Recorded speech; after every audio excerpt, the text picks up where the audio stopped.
Ainda que a gente ouça as histórias de Jesus, seus ensinamentos, compreendamos o caminho, mas às vezes a gente fica desanimado, triste, parece que nada dá certo ao nosso redor. E como fazer? Essas tristezas, esses pensamentos também afligiam Bartolomeu, também conhecido como Natanael, um dos apóstolos de Jesus. Quer saber o que Jesus conversou com Bartolomeu e como ele refletiu sobre essas aflições? Fique conosco após a vinheta.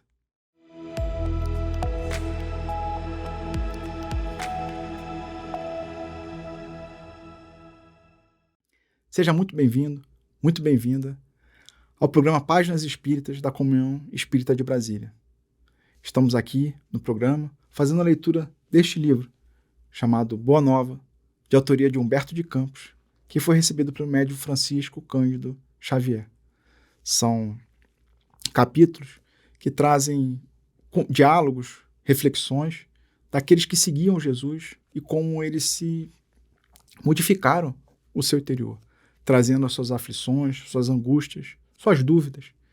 E em cada capítulo a gente vai acabar se identificando mais um com mais outro. Confesso que esse capítulo que a gente vai ler e estudar agora foi um dos que mais me marcou nesta obra, identificando com os questionamentos, com as dúvidas de Bartolomeu. Bartolomeu nos identificando com a dificuldade material, não tendo tanta prosperidade material, às vezes dentro de casa não sendo compreendido, tendo a dor do luto que a sua mãe tinha partido. Então vamos começar a leitura. Mas antes, fica o convite para você seguir o nosso canal, ativar as notificações para receber todos os avisos aqui, todos os vídeos novos, porque aqui no canal da TV Comunhão nós temos vídeos diários, né, de várias perspectivas, várias reflexões, inclusive Páginas Espíritas, toda segunda-feira. Então, Humberto de Campos, ele traz cada capítulo, né, uma reflexão. O capítulo anterior, a gente vê aquela reflexão de Tadeu com relação ao mal, né? Por que Deus ali, Jesus, na sua força, na sua energia, não faria a modificação de uma vez por todas, né? Já que é inevitável, né, irmos para o caminho do bem. E Jesus passa aquela mensagem que o reino de Deus é algo que é construído dentro de nós. Então a gente precisa ficar muito mais preocupado com a nossa mudança moral, com a nossa modificação, do que com a modificação do outro. E nesse capítulo 8, Humberto de Campos se intitulou Bom Ânimo. O apóstolo Bartolomeu foi um dos mais dedicados discípulos do Cristo, desde os primeiros tempos de suas pregações junto ao Tiberíades. Todas as possibilidades eram empregadas em acompanhar o mestre na sua tarefa divina. Entretanto, Bartolomeu era triste e vezes inúmeras o Senhor o surpreendia em meditações profundas e dolorosas. Então Bartolomeu, ele foi apresentado a Jesus por Filipe, que era um outro apóstolo. A série do The Chosen mostra muito bem isso, né? O Bartolomeu sentado embaixo de uma figueira, questionando Deus, né, sobre as suas aflições. E quando Bartolomeu encontra com Jesus, e Jesus fala, né, assim, olha, eu te ouvi, né, embaixo daquela figueira. E aí ele percebe, então, esse é o Messias, né, é o Filho de Deus, o enviado, né, para poder ajustar a nossa rota. E aqui Humberto de Campos coloca que ele era o discípulo assim, que mais seguia Jesus, mas às vezes ficava nessas suas reflexões tristes, e Jesus percebia isso. Foi talvez por isso que, em uma noite, enquanto Simão Pedro e sua família se entregavam a inadiáveis afazeres domésticos, Jesus aproveitou alguns instantes para lhe falar mais demoradamente ao coração. Então estava ali na casa de Simão Pedro, todo mundo fazendo os afazeres, Bartolomeu estava ali de lado, Jesus se aproximou de Bartolomeu. Após uma interrogativa afetuosa e fraternal, Bartolomeu deixou falar-se o seu espírito sensível. Mestre, exclamou timidamente, não saberia nunca explicar-vos o porquê das minhas tristezas amargurosas. Só sei dizer que o vosso evangelho me enche de esperanças para o reino de luz que nos espera os corações além das alturas. Quando esclarecesse que o vosso reino não é deste mundo, experimentei uma nova coragem para atravessar as misérias do caminho da terra, pois aqui o selo do mal parece obscurecer as coisas mais puras. Por toda parte é vitória no crime, o jogo das ambições, a colheita dos desenganos. Então, você fala assim, eu só vejo coisa errada ao meu redor, né? O crime tem a sua vitória, né, seus logros, o jogo das ambições. Então, muitas pessoas fazem o que for necessário e coisas que a gente até duvida para conseguir, né, ter um lucro, para conseguir ter posições melhores. E aí, quando Jesus fala que o reino não é deste mundo, então o reino de felicidade vai ser depois, né, deste mundo, aí ele teve um pouco de coragem, falou assim, poxa, porque eu estou fazendo tudo errado, né? Então eu vou ter esperança nesse novo reino que há de seguir. Mas ainda nessa esperança de um novo reino, Bartolomeu ainda ficava triste. A voz do apóstolo se tornara quase abafada pelas lágrimas. Todavia, Jesus, fitando-o brandamente, lhe falou com serenidade.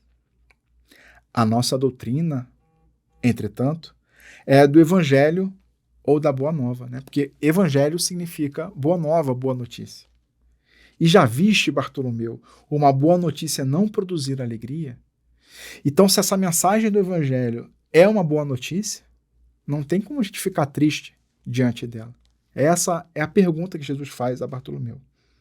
Fazes bem, conservando a tua esperança em face dos novos ensinamentos. Mas não quero senão acender o bom ânimo no espírito dos meus discípulos. Se eu já tive a ocasião de ensinar que o meu reino ainda não é deste mundo, isso não quer dizer que eu desdenhe o trabalho de estendê-lo um dia aos corações que mourejam na terra. Então, assim, o reino de Jesus ainda não é deste mundo.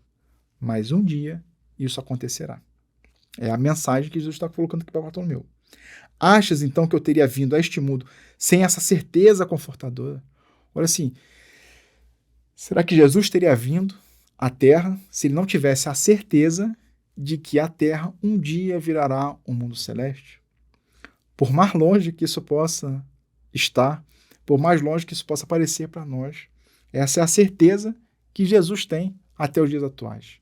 Então é essa pergunta que Jesus está fazendo a Bartolomeu. O Evangelho terá de florescer primeiramente na alma das criaturas antes de frutificar para o espírito dos povos.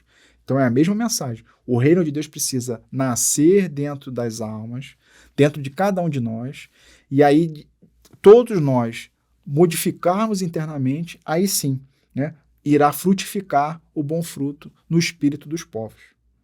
Então, fala-se muito em transição planetária, né? Então a transição planetária ela começa em cada um de nós. Né? Tem até uma música muito bonita do Nando Cordel que fala, né? A paz do mundo começa em mim. Então, se eu não estou em paz comigo mesmo, provavelmente ao meu redor também não terá paz. Eu cultivando a paz em mim, cada um cultivando a paz em si mesmo, a gente junto consegue, de forma harmoniosa, também cultivar a paz onde estivermos. Jesus continua. Mas venho do meu Pai, cheio de fortaleza e confiança, e a minha mensagem há de proporcionar grande júbilo a quantos a receberem de coração. Então Jesus fala que vem de Deus com tanta força e coragem de que todo aquele que aceitar de bom grado a mensagem também vai ter esse júbilo interno. E às vezes a gente sente, né? Tem momentos, às vezes numa palestra, às vezes num vídeo como esse, né? Mensagem que chega a nós assim, dá aquele refrigério, né? Aquela... tô mais forte agora. Seja um pouquinho, mas às vezes a gente consegue, né? Depois de uma pausa, em que o discípulo contemplava silencioso, o mestre continuou. A vida terrestre é uma estrada pedregosa, que conduz aos braços amorosos de Deus.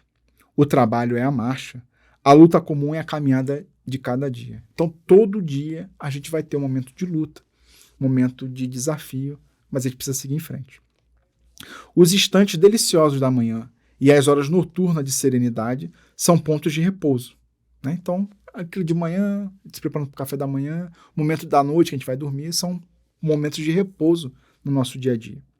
Mas ouve-me bem, na atividade ou no descanso físico, a oportunidade de uma hora, de uma leve ação, de uma palavra humilde, é o convite do nosso Pai para que semeemos as suas bênçãos sacrossantas. Então, toda oportunidade, seja na atividade, no trabalho, em casa, no descanso, sempre temos a oportunidade é um convite de Deus para agirmos o bem. Em geral, os homens abusam desse ensejo precioso para anteporem a sua vontade imperfeita aos desígnios superiores, perturbando a própria marcha. Daí resultam as mais ásperas jornadas obrigatórias para a retificação das faltas cometidas e muitas vezes infrutíferos labores. Em vista dessas razões, observamos que os viajores da Terra estão sempre desalentados. Então, naquela época nem tinha, né, o celular. Mas se a gente for ver hoje em dia, quantas pessoas não estão presentes no momento, não estão atentas no que está acontecendo por conta do celular. Ele coloca assim, quantas pessoas estão desatentas, não estão às vezes percebendo o que está acontecendo ao seu redor, às vezes estão preocupadas em outras coisas, né? E aí hoje em dia com o celular isso está cada vez mais evidente, né? Então é esse alerta, quantas pessoas estão ali sem perceber no seu dia a dia o que está acontecendo. Na obcecação de sua vontade própria, ferem a fronte nas pedras da estrada, cerram os ouvidos à realidade espiritual, vedam os olhos com a sombra da rebeldia e passam em lágrimas, em desesperadas imprecações e amargurados gemidos, sem enxergar a fonte cristalina, a estrela cariciosa do céu, o perfume da flor, a palavra de um amigo, a claridade das experiências que Deus espalhou para a sua jornada em todos os aspectos do caminho. Então, às vezes, a gente está ali obcecado por algumas coisas, né, desesperados, né, no nosso dia a dia, e a gente, nesse âmago de querer tudo para ontem, fazer tudo muito rápido, a gente não consegue perceber as bênçãos que Deus nos envia na nossa caminhada. Então ele coloca aqui, né, às vezes não enxerga uma fronte cristalina, né, uma cachoeira, uma queda d'água, uma estrela no céu, nascendo, o pôr do sol, quando começa ali à noite, de repente uma estrela aparece, o perfume de uma flor, a palavra de um amigo, às vezes um amigo está tentando nos ajudar, a gente naquele desespero nem consegue ouvir o amigo direito, né? A gente percebe muito com a criança, né? Às vezes a criança se encanta por uma borboleta que está andando, e às vezes a gente com pressa, não, tem que ir para lá, tem que ir para cá, estou com o ar apertado, a gente nem consegue perceber a natureza ao nosso redor. Tem um filme muito bonito, né, da Disney Pixar, chamado Soul, e tem uma cena lá dentro que mostra muito bem isso, né? Às vezes as pessoas tão focadas, tão desesperadas em um determinado objetivo, elas ficam perdidas, né? Aí o filme mostra assim, aquela pessoa todo um monstro durão, né? Só procurando o que ela está fazendo. Aí mostra um cara ali no mercado financeiro, só preocupado em multiplicar o dinheiro, e aí tem uma ação dentre alguns personagens lá que quebra essa rotina. E aí ele percebe o quanto de tempo ele perdeu, e aí ele faz uma mudança, né? Ele consegue se identificar. Então, é necessário a gente fazer essa viagem posterior, desacelerar para perceber essas bênçãos que Deus nos envia ao nosso redor. Houve um pequeno intervalo nas considerações afetuosas, depois que, sem mesmo perceber integralmente o alcance de suas palavras, Bartolomeu interrogou: Mestre, os vossos esclarecimentos dissipam os meus pesares, mas o Evangelho exige de nós a fortaleza permanente? Eu entendi, né, com relação às bênçãos de Deus, mas será que o Evangelho exige que a gente fique sempre firme, né, forte? Olha a resposta de Jesus. A verdade não exige, transforma. O Evangelho não poderia reclamar estados especiais de seus discípulos. Porém, é preciso que considerar que a alegria, a coragem e a esperança devem ser traços constantes de suas atividades em cada dia. Por que nos firmarmos no pesadelo de uma hora, se conhecemos a realidade gloriosa da eternidade com o nosso Pai? Então ele fala assim que o Evangelho não exige uma transformação imediata para conosco. A gente está na nossa luta, está nos nossos desafios, nos nossos ajustes de rota, e ele só fala que o discípulo ele precisa manter, né, a alegria, a coragem e a esperança. Então, às vezes, a gente não está muito feliz, está um pouquinho triste, mas temos coragem de seguir em frente. Teremos esperança de termos melhores. Aí, às vezes, a gente fica um pouco desesperançoso, mas vem a coragem e a alegria por dias melhores. Então, a gente está sempre se esforçando, né, para manter esse caminho. E aí, Jesus faz a pergunta para Bartolomeu, assim, mas assim, vamos pensar na eternidade. Essa vida que a gente está atualmente, ela é uma fração da eternidade. Então, ainda que a gente esteja passando por algo tumultuoso, um pesadelo, então por que a gente ficar se preocupado com esse pesadelo dessa hora, se a gente sabe, conhece a realidade da eternidade que há de nos esperar nos próximos momentos? É uma reflexão assim, de olharmos mais com um olhar mais amplo, né? Não tão focado no dia a dia, no que está difícil no nosso dia a dia. Aí Bartolomeu fala: e quando os negócios do mundo nos são adversos? E quando tudo parece uma luta contra nós? Perguntou o pescador de olhar inquieto. Então assim, Bartolomeu falou assim, poxa, mas tudo bem, mas tá tudo errado no meu volta. Eu não estou conseguindo nada certo. Tudo que eu tento não vai para frente. E aí, o que eu faço? Aí Jesus, todavia, como se percebesse inteiramente a finalidade de suas perguntas, esclareceu com bondade. Bartolomeu, qual é o melhor negócio do mundo?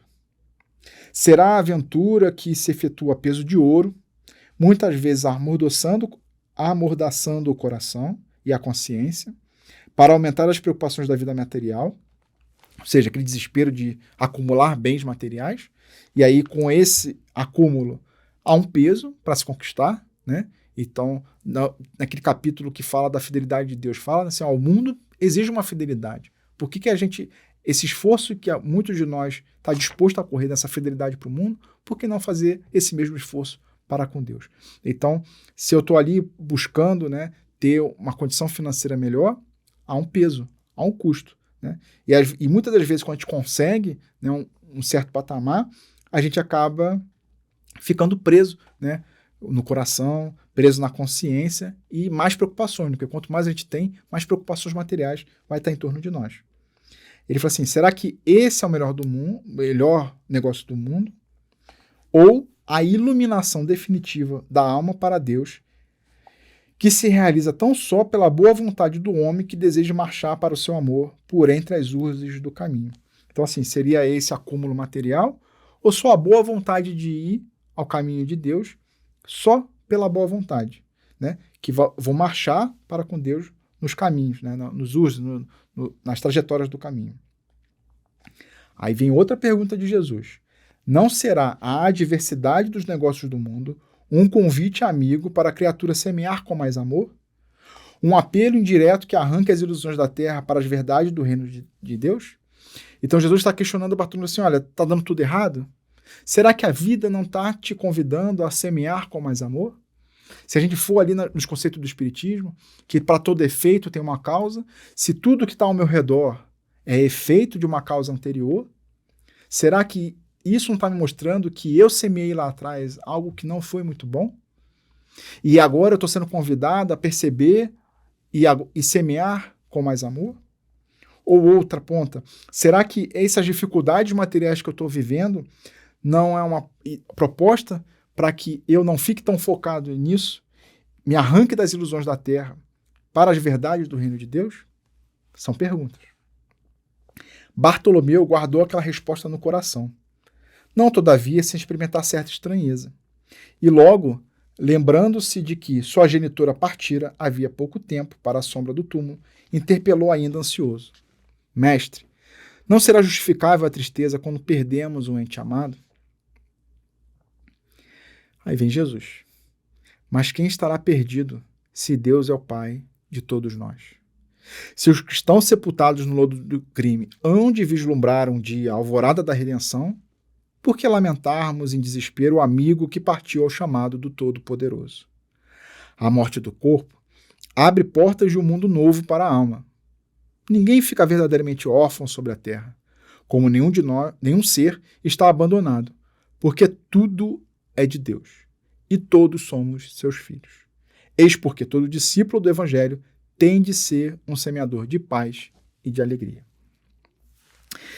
E aqui, né, Bartolomeu externa a sua tristeza pela partida, né, da sua mãe. Provavelmente a mãe era alguém que ele tinha uma afinidade maior, porque a gente vai ver aqui na sequência que ele não se dava muito bem nem com os irmãos, nem com o pai, e ele está ali triste, né? Só que Jesus fala assim, poxa, mas Deus o chamou. Ninguém está órfão. Então, se todo mundo, né, vai vislumbrar um dia a alvorada da redenção, aquele nosso amigo, aquele nosso espírito, né, que a gente tem tanto amor, por que lamentar? Se ele está atendendo o convite de Deus, né, o chamado de Deus. E a morte, ele fala, a morte do corpo abre a porta do mundo, abre a porta de um mundo novo para a alma. E ninguém está órfão, né? Então vem até o Espiritismo falar assim que essa separação que a morte do corpo físico faz, ela é transitória. Todos nos iremos encontrar no além-vida, né? No além desta vida. E essa é a mensagem também que Jesus coloca aqui para Bartolomeu. Jesus entrou em silêncio, como se houvera terminado a sua exposição judiciosa e serena. E pois que a hora já ia adiantada, Bartolomeu se despediu, porque Bartolomeu, né, não morava ali em Cafarnaum, né? Então ele se despediu dali da casa de todo mundo que estava na casa de Simão Pedro. O olhar do mestre oferecia ao seu, naquela noite, uma luz mais doce e brilhante. Suas mãos que tocaram os ombros levemente, deixando-lhe uma sensação salutar e desconhecida.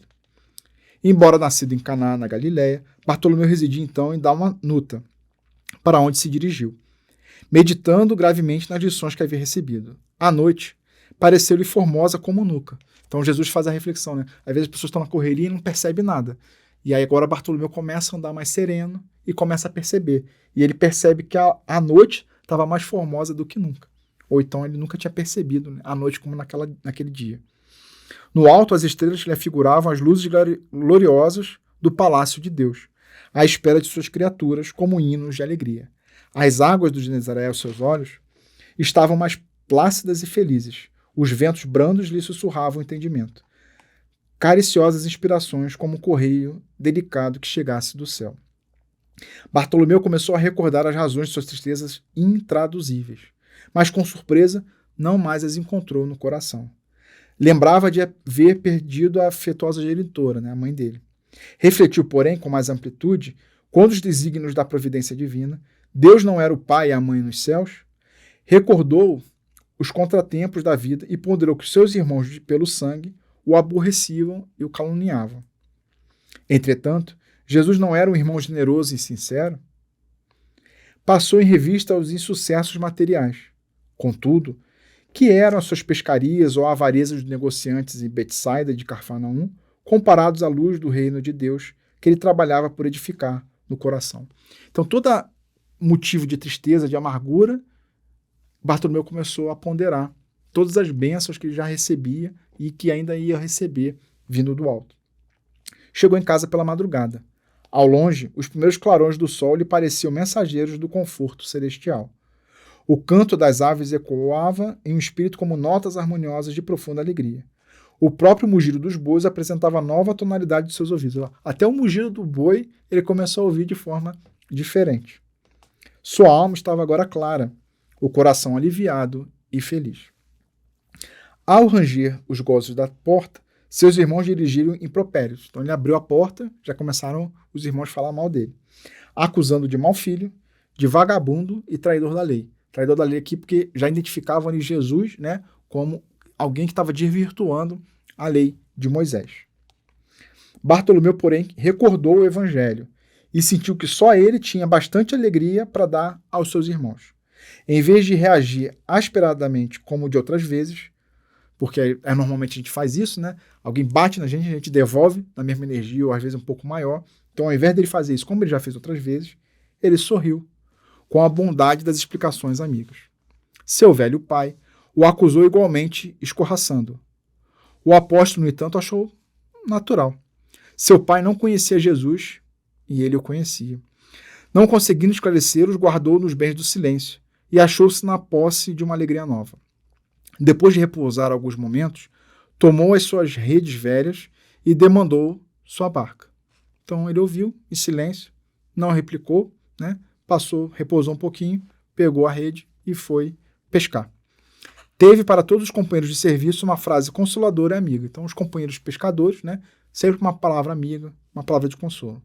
O lago como que estava mais acolhedor e mais belo, seus camaradas de trabalho mais delicados e acessíveis. De tarde, né, quando ele terminou a pescaria, não questionou os comerciantes, enchendo-lhes, aliás, o espírito de boas palavras e de atitudes cativantes e educadoras. Então ele foi vender o peixe, não retrucou, deram um preço, ele aceitou e sempre com uma palavra amiga.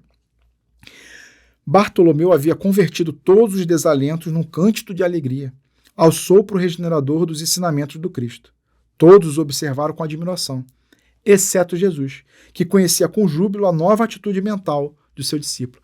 Porque Jesus observava o interior de cada um, assim como ele observa o interior de cada um de nós. Então ele percebeu que lá no íntimo, Bartolomeu havia se transformado. Mudou algo em torno? Não. A família continuou criticando ele começou tendo dificuldade na pescaria, provavelmente comerciantes não pagavam tão bem pelos peixes dele, ainda havia a ausência da mãe, mas ele modificou-se internamente. Ele se encheu de bom ânimo, ainda com as adversidades ao seu redor.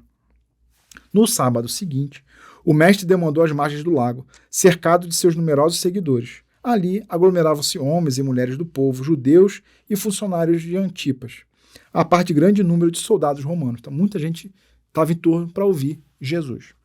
Jesus começou a pregar a boa nova e, a certa altura, contou conforme a narrativa de Mateus. E aqui Jesus vai contar uma das parábolas. O reino dos céus é semelhante a um tesouro que, oculto no campo, foi achado e escondido por um homem, que, movido de gozo, vendeu tudo o que possuía e comprou aquele campo.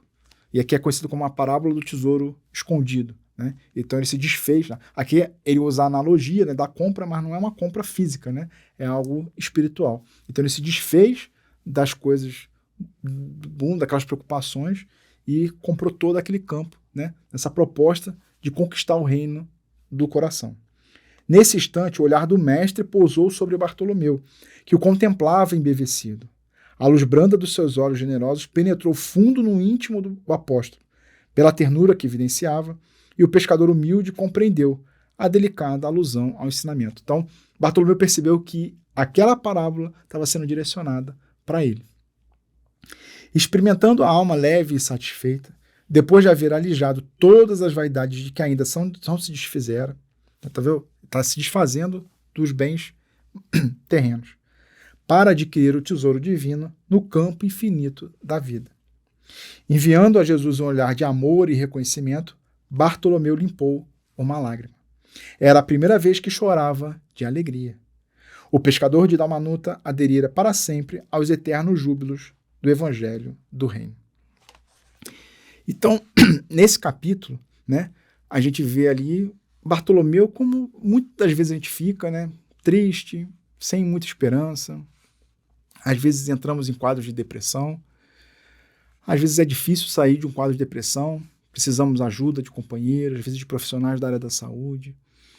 E uma das ferramentas que podemos utilizar para nos ajudar no combate à depressão, no combate à tristeza, para que ela não fique muito tempo, ela vai vir, mas ela não precisa ficar muito tempo, é o Evangelho, é a Boa Nova. Nessa percepção de que a Boa Nova é uma boa notícia. E a boa notícia não nos convida a ficar tristes, e sim felizes. Nessa convite de Jesus para sermos discípulos dele, discípulos das suas mensagens, nessa percepção de estarmos multiplicando a alegria, a coragem e a esperança. Que possamos, no nosso dia a dia, mudarmos a nossa visão, assim como Bartolomeu conseguiu mudar, aqui descrito no capítulo. Não mudou o que acontecia em volta de Bartolomeu, mas mudou como ele via as coisas. Você também ficou tocado e reflexivo com esse capítulo, assim como aqui eu também estou? Deixe aqui seus comentários, compartilhe conosco, né, o que você está sentindo, o que chamou a atenção, né, como é que você vai conseguir aplicar isso no seu dia a dia. Eu vou ficar muito feliz de ver e me comprometo a estar compartilhando, a também estar trocando, né, essa figurinha, trocando essas mensagens com vocês aí do outro lado da tela. Voltaremos na semana que vem com o capítulo 9, Velhos e Moços, nessa mesma perspectiva de conversas com Jesus, e aí será o próximo Simão, conhecido como Simão, o Zelote.